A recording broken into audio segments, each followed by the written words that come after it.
बज चुका है। आज रविवार है। आज ज्ञान मंथन का दिन है। अर्थात मैं अपनी पुस्तक से आपको आज क्रमांक 801 से 806-7 तक चर्चा करूंगा। आज की जो चर्चा का विषय है उसका मुख्य विषय ये है कि संपत्ति का अधिकार,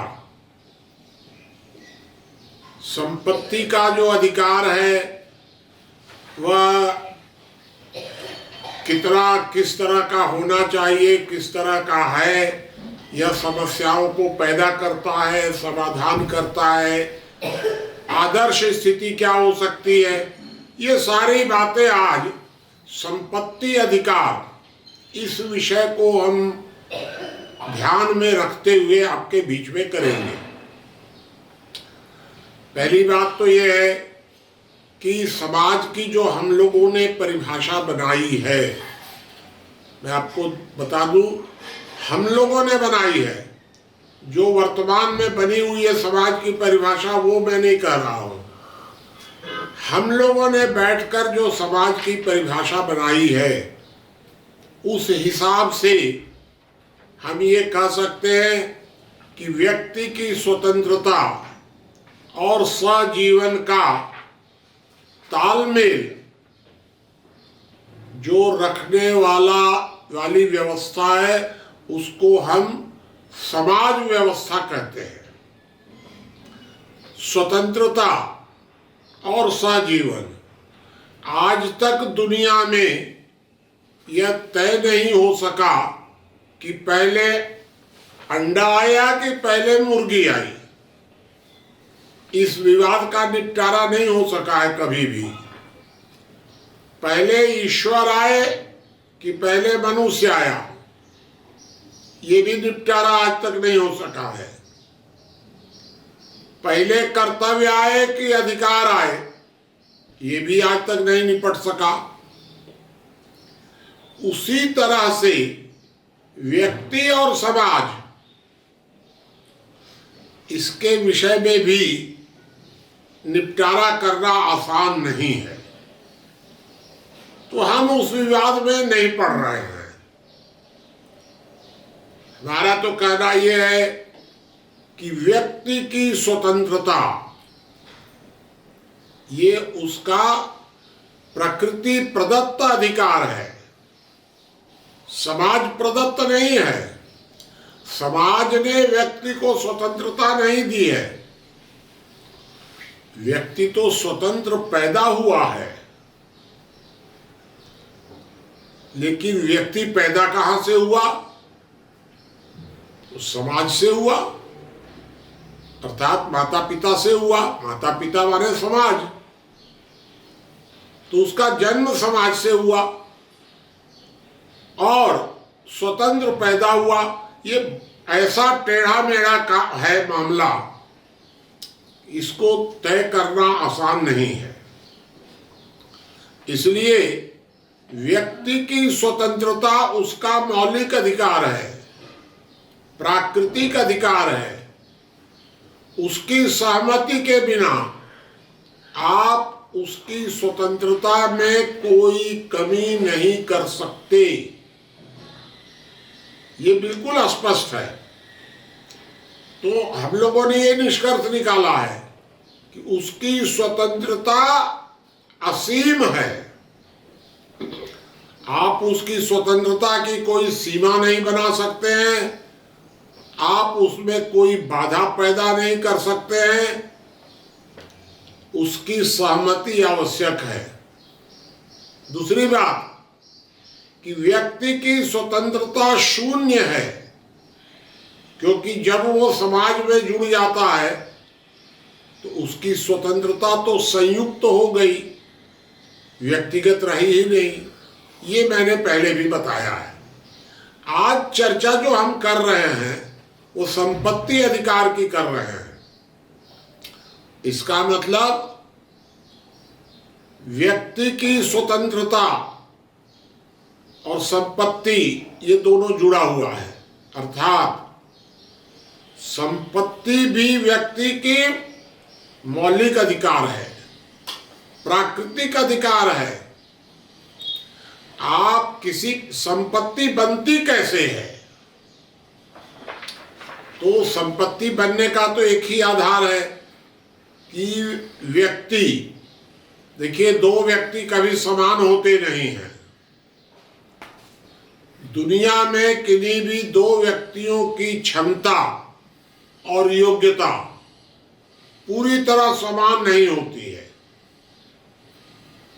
और प्रत्येक व्यक्ति को अपनी क्षमता और योग्यता के अनुसार जीवन भर आगे कंपटीशन करने की स्वतंत्रता है।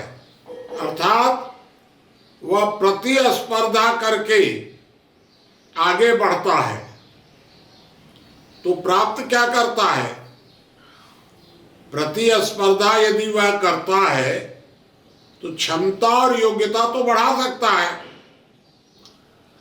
लेकिन उसकी क्षमता और योग्यता उसके बुढ़ापे में क्या काम आएगी? तो जो क्षमता और योग्यता से वह जो कुछ भी भौतिक वस्तुएं इकट्ठी करता है वह उसकी संपत्ति मानी जाती है।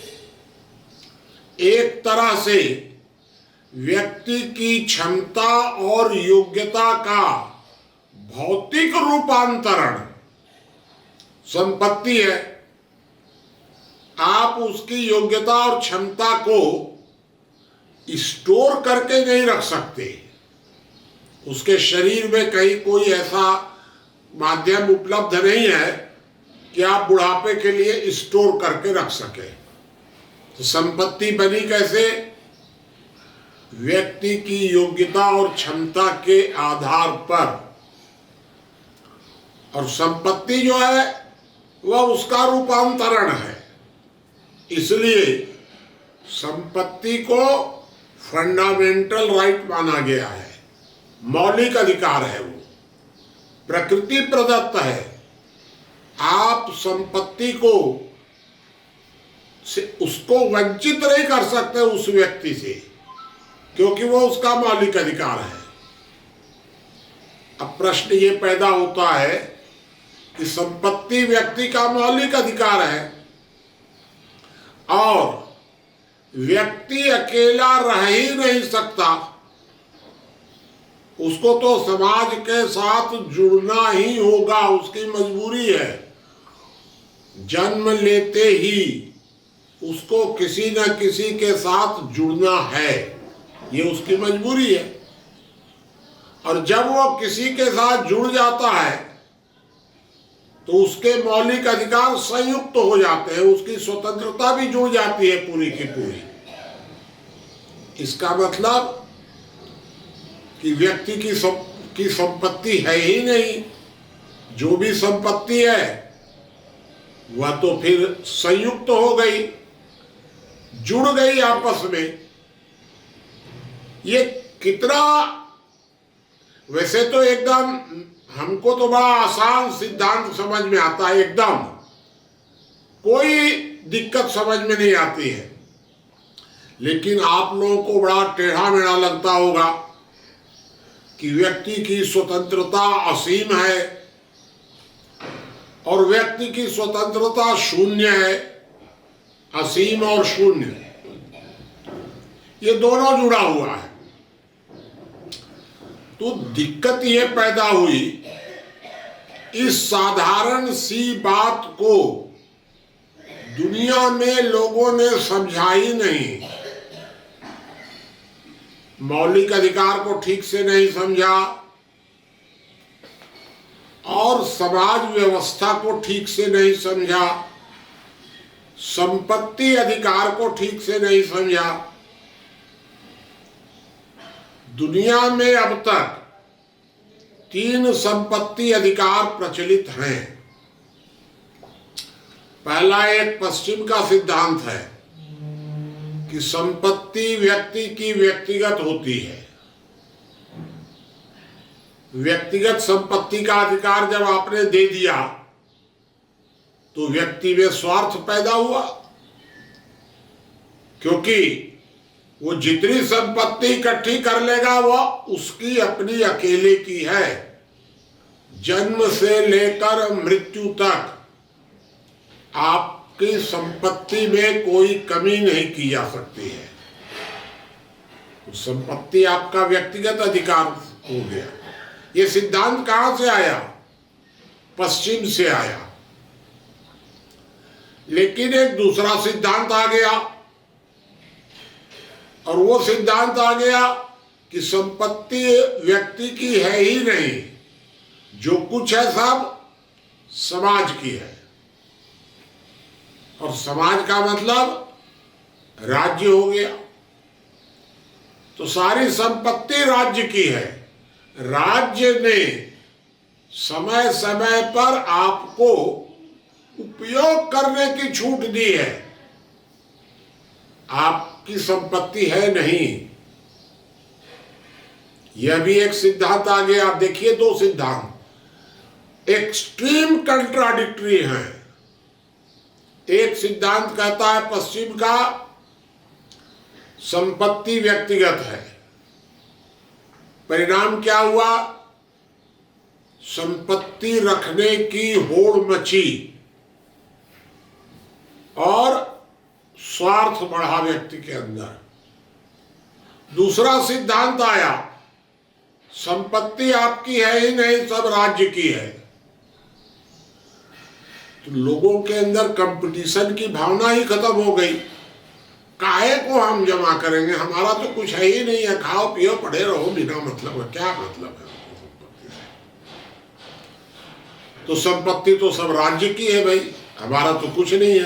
अब एक बहुत, देखिए मैं आपको एक बात बता दूं कि आधुनिक भारत में सबसे अंतिम गंभीर विचारक गांधी हुए हैं।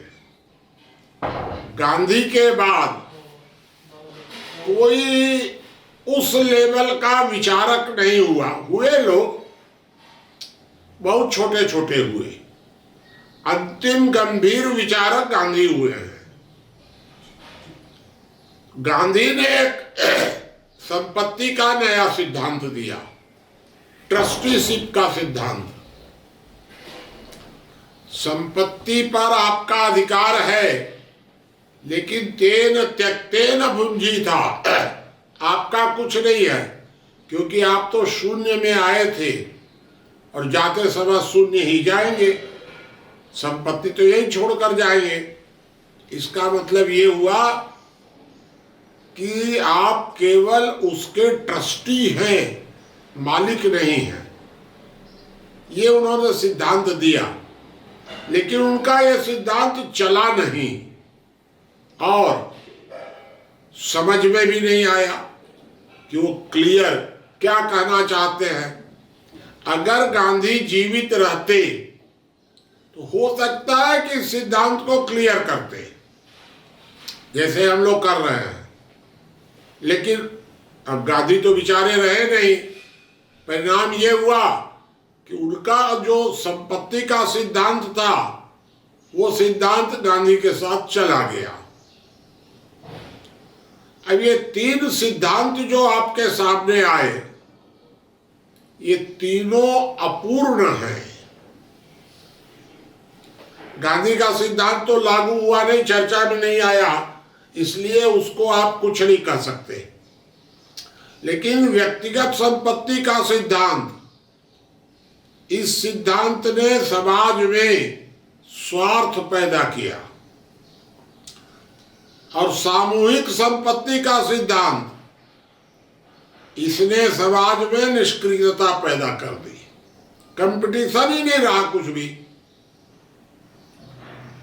तब इन तीनों से हटकर हम लोगों ने, अर्थात ज्ञान यज्ञ परिवार ने, मार्गदर्शन सामाजिक शोध संस्थान ने एक संपत्ति का चौथा सिद्धांत बनाया। और वो चौथा सिद्धांत क्या था? संपत्ति परिवार की होगी, देश की नहीं होगी, समाज की नहीं होगी, व्यक्तिगत नहीं होगी, संपत्ति परिवार की होगी। और परिवार बनेगा उसकी सहमति से।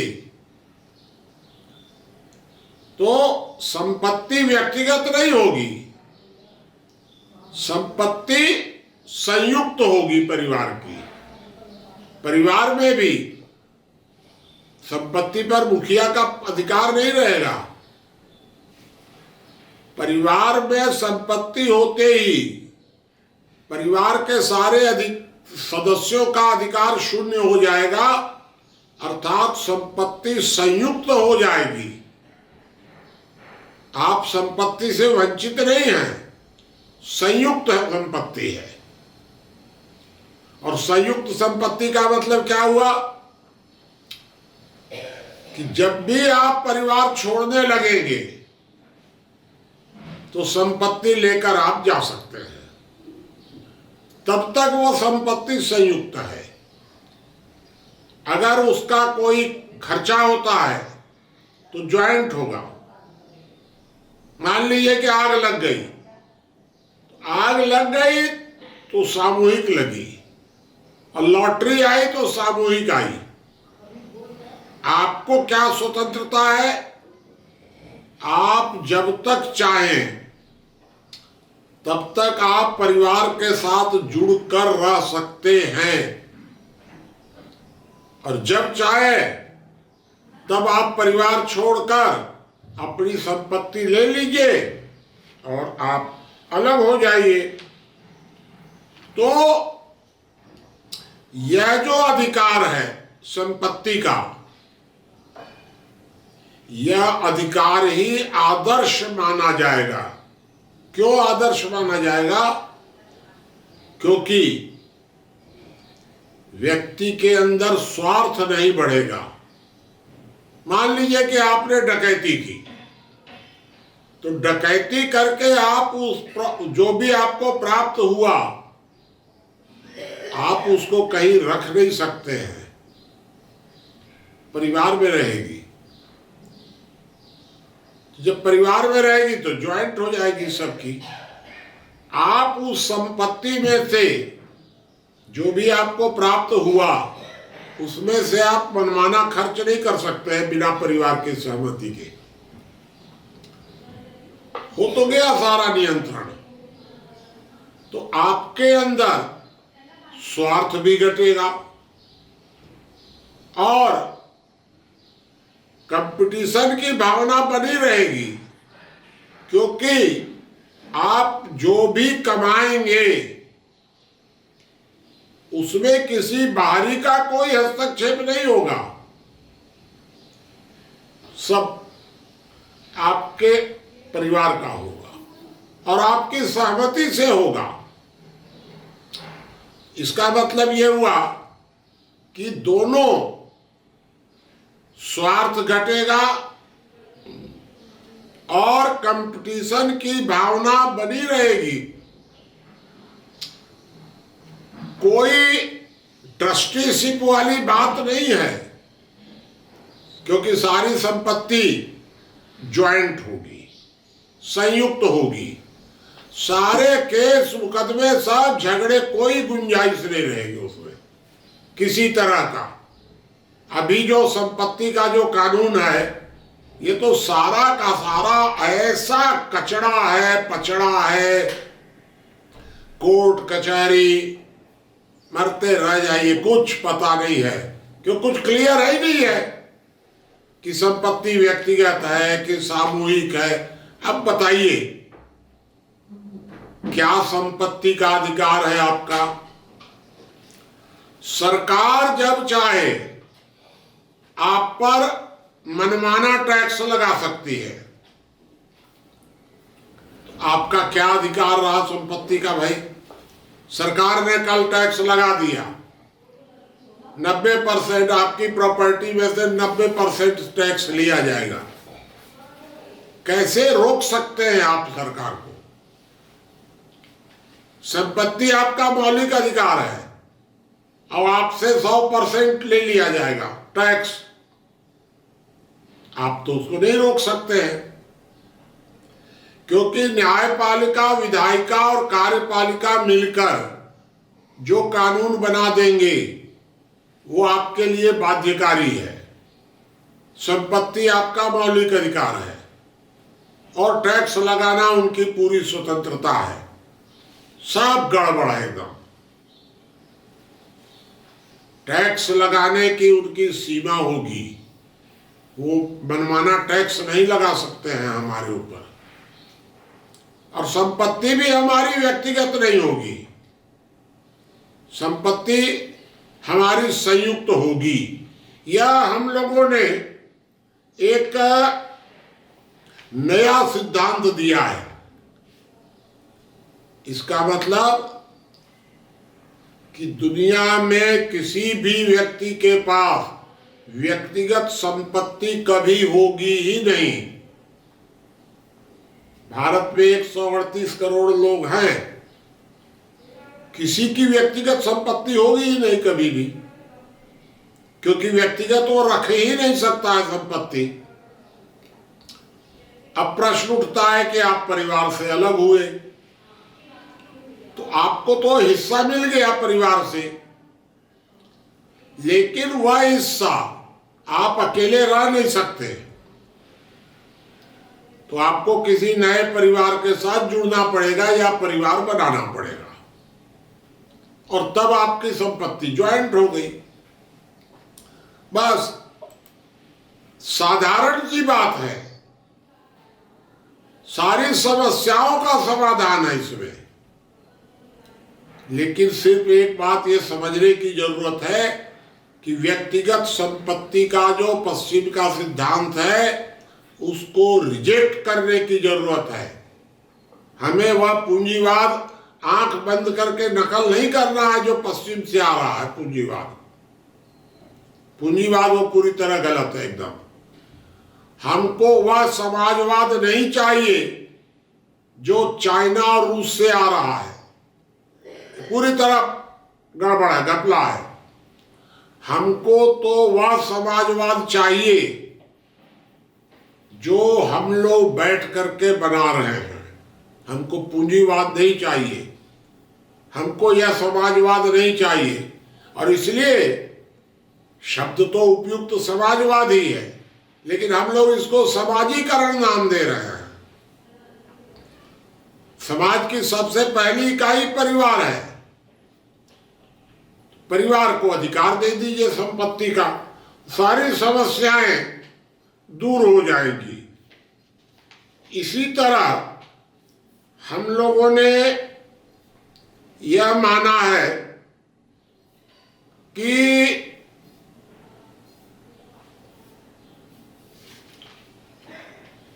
जो संपत्ति का जो मामला है, इस संपत्ति के मामले में व्यक्ति की असीम स्वतंत्रता है। बिल्कुल सही बात है भाई, असीम स्वतंत्रता है। तो इसको यदि इस स्वतंत्रता का कोई व्यक्ति असामाजिक, समाज विरोधी नहीं, समाज विरोधी, देखिए कार्य तीन प्रकार के हैं, सामाजिक, असामाजिक, समाज विरोधी। यदि कोई व्यक्ति उसका असामाजिक उपयोग करने लग जाए, लूटमार, चोरी, वो तो समाज विरोधी कार्य हो गया, अपराध हो गया। अपराध नहीं, उस संपत्ति के आधार पर समाज में शोषण करने लगे, क्या कर सकते हैं आप? कुछ नहीं कर सकते हैं। शोषण कोई अपराध नहीं है, अनैतिक तो है भाई। जब यह समाज जो है ये काफिला पद्धति से चलता है तो हम एक दूसरे के समाज में मदद भी करते हैं, करना चाहिए। एक बात ध्यान रखिएगा, रिपीट कर देता हूं मैं पुरानी बात, कि किसी अन्य की मदद करना हमारा कर्तव्य है, उसका अधिकार नहीं है। ये वर्तमान में सारा झगड़ा पैदा किया गया है। तो हमारी जो संपत्ति है उस संपत्ति से हमें अपने कमजोर लोगों की मदद करनी चाहिए। वो दावा नहीं कर सकता है हमारे ऊपर, वो हमसे निवेदन कर सकता है, ले नहीं सकता है। कानून नहीं बनाया जा सकता जैसा अभी बना हुआ है, सब ये सब रद्दी कानून है सब। तो ऐसा क्या तरीका हो सकता है कि किसी से संपत्ति कानून भी ना बनाना पड़े, छीनना भी ना पड़े, और संपत्ति की जो असमानता है, श्रम शोषण है, इन दोनों पर नियंत्रण लग जाए? ऐसा क्या तरीका हो सकता है? खूब हम लोगों ने सोचा है इस विषय में। आज दुनिया में अनेक प्रकार की आर्थिक समस्याएं बढ़ी हुई हैं, अनेक प्रकार की। कोई कहता है बेरोजगारी बढ़ रही है, कोई कहता है महंगाई बढ़ रही है, श्रम शोषण बढ़ रहा है, आर्थिक विषमता बढ़ रही है, और पता नहीं कितना कितना क्या क्या समस्याएं बताई जाती हैं। हम लोगों ने जो विचार किया, तो हम लोगों ने विचार किया कि कहीं कोई आर्थिक समस्या नहीं है, सब झूठ है। केवल दो समस्याएं वास्तविक हैं आर्थिक समस्याओं में, दो। एक है श्रम शोषण। बुद्धिजीवी हमेशा श्रम शोषण के सिद्धांत बनाते रहते हैं। और दूसरा आर्थिक विषमता। ब्याज के माध्यम से संपत्ति, देखिए अब उसकी एक हुई योग्यता और दूसरी क्षमता। योग्यता और क्षमता के आधार पर उसने संपत्ति कमाई और ब्याज के माध्यम से उसको बढ़ाया। तो ब्याज से उसकी संपत्ति बढ़ती जाती है, उससे आर्थिक विषमता पैदा होती है। दो समस्याएं हैं मौलिक, श्रम शोषण और आर्थिक असमानता। बाकी किसी समस्या का कोई अस्तित्व नहीं है, सब झूठ है, अस्तित्वहीन समस्याएं हैं। कोई कहता है महंगाई, ये सब आगे चल के और चर्चा में विस्तृत चर्चा होगी, आज का विषय नहीं है वो सब। अब इन दोनों का समस्याओं का समाधान क्या होगा? फिर वही आ गए। इन समस्याओं का हमारे सामने जो समाधान बताया गया, वो बताया गया हमेशा तो कृत्रिम ऊर्जा का सिद्धांत। कृत्रिम ऊर्जा का सिद्धांत देखिए, सभी आर्थिक समस्याओं का समाधान कृत्रिम ऊर्जा के सिद्धांत से जुड़ा हुआ है। तो अभी तक कृत्रिम ऊर्जा के 3 सिद्धांत अभी दुनिया में प्रचलित है। पहला है पश्चिम का सिद्धांत, कृत्रिम ऊर्जा का अधिक से अधिक उपयोग करो, श्रम का शोषण करो, अपनी संपत्ति बढ़ाओ और उस संपत्ति के माध्यम से दूसरे समाज के जो कमजोर लोग हैं उनका शोषण करो। ये हुआ पश्चिम का सिद्धांत, संपत्ति के माध्यम से जो संपत्ति में कमजोर हैं, गरीब हैं, उन गरीबों का शोषण करो। बुद्धि के माध्यम से श्रमजीवियों का शोषण करो।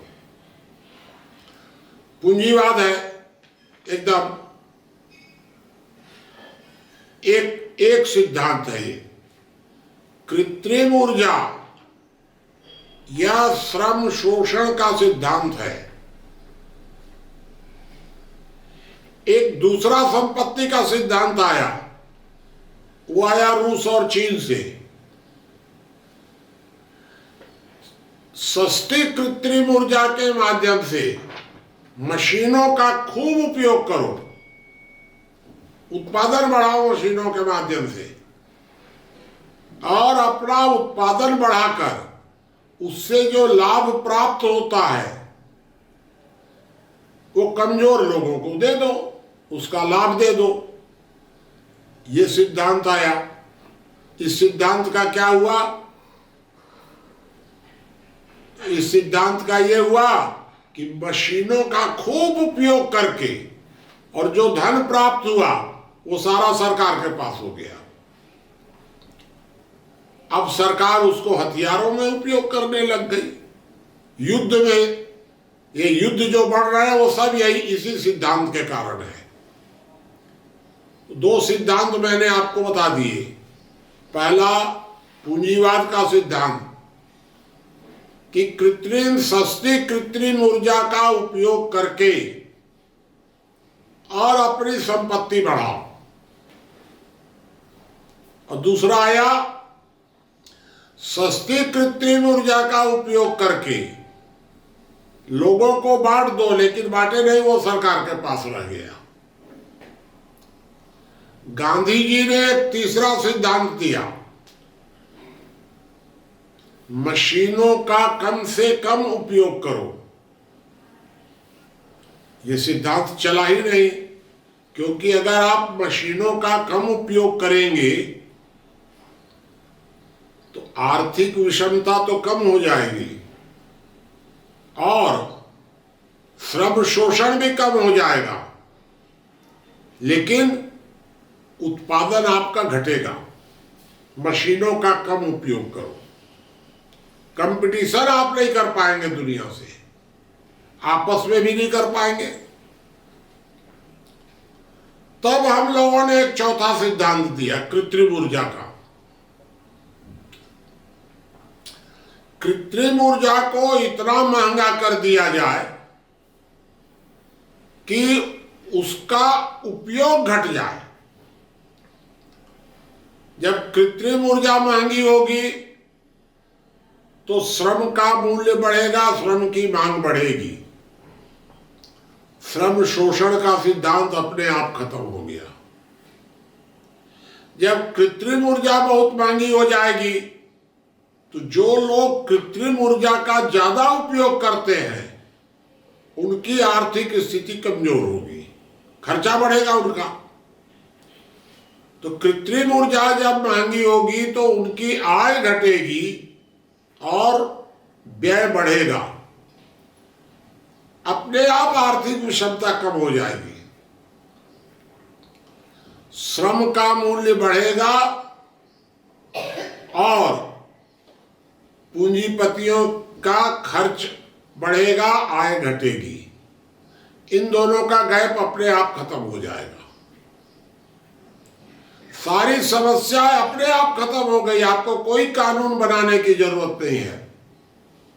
डीजल, पेट्रोल, बिजली, केरोसिन, कोयला, गैस, इन सब का मूल्य बढ़ा दीजिए, बस। सीधा सिद्धांत है संपत्ति के विषय में। तो आज मुझे जो आपसे चर्चा करनी थी वो मैंने आपके सामने संपत्ति की एक परिभाषा बताई है और संपत्ति का जो सिद्धांत है अभी तक पश्चिम का असफल है, साम्यवाद का असफल है गांधी का पता ही नहीं है। और इसलिए एक चौथा सिद्धांत हम लोगों ने दिया है, परिवार की संपत्ति, संयुक्त संपत्ति। इसी तरह जो आर्थिक समस्याएं हैं उनके समाधान के लिए पश्चिम का जो कृत्रिम ऊर्जा का सिद्धांत है वह श्रम शोषक है, पूंजीवादी है। जो पूर्व का सिद्धांत है साम्यवादियों का, वह घातक है, असफल है वो भी पूरा। गांधी जी का जो सिद्धांत है वो उच्च आदर्श है, प्रैक्टिकल नहीं है गांधी जी का सिद्धांत। और अगर उच्च आदर्श होगा, प्रैक्टिकल नहीं होगा, अव्यवस्था होगी। इसलिए गांधी का सिद्धांत लागू ही नहीं हुआ। क्या हुआ? गांधी जी ने पहले कहा वर्धा घानी, तो वर्धा घानी आ गई भाई, बैलों से तेल पेरो। अब क्या हुआ धीरे धीरे कि अब वर्धा घानी बंद करो, तो अब तेल पेरने के लिए मशीन से शुरू हुआ, बिजली से शुरू हो गया वर्धा घानी के जगह पर। अब देखिए यहां कि गांधी जी का सिद्धांत फेल हो गया, वर्धा घानी चल ही नहीं सकता है, प्रैक्टिकल नहीं है, वो सिद्धांत है। साम्यवादियों ने क्या कहा? कंप्यूटर का उपयोग मत करो क्योंकि श्रमजीवियों से काम लेना है। प्रैक्टिकल नहीं था, खत्म हो गया वो सिद्धांत उनका। कंप्यूटर धड़ाधड़ उपयोग होने लग गए। अब हम लोगों ने ये कहा कि नहीं, मशीनों का चाहे जितना उपयोग करो, कोई दिक्कत नहीं है, मशीन का उपयोग करो। ऊर्जा, मशीन जो चलती है ऊर्जा से चलती है, ऊर्जा को महंगा कर दो, अपने आप सब खत्म हो जाएगा। सारी आर्थिक समस्याओं का सिर्फ एक समाधान है, कृत्रिम ऊर्जा को महंगा कर दिया जाए। ये हम लोगों का सिद्धांत है। दो बात मैंने आपको बता दी है। पहला, संपत्ति को परिवार की संयुक्त संपत्ति के रूप में स्थापित कर दीजिए, पश्चिम का सिद्धांत छोड़ दीजिए, व्यक्तिगत संपत्ति का, साम्यवाद का सिद्धांत छोड़ दीजिए, गांधी जी की चर्चा ही मत कीजिए। और कृत्रिम ऊर्जा का सिद्धांत, पश्चिम का सिद्धांत छोड़ दीजिए, साम्यवाद का सिद्धांत छोड़ दीजिए, गांधी जी का सिद्धांत छोड़ दीजिए। अब सीधा सीधा नया सिद्धांत लागू कर दीजिए, संयुक्त संपत्ति परिवार की और कृत्रिम ऊर्जा को बहुत महंगा करके सारा टैक्स सीधा सीधा हटा दीजिए, सब चीजों पर से कोई टैक्स मत लगाइए। इस सिद्धांत को आगे बढ़ाने की जरूरत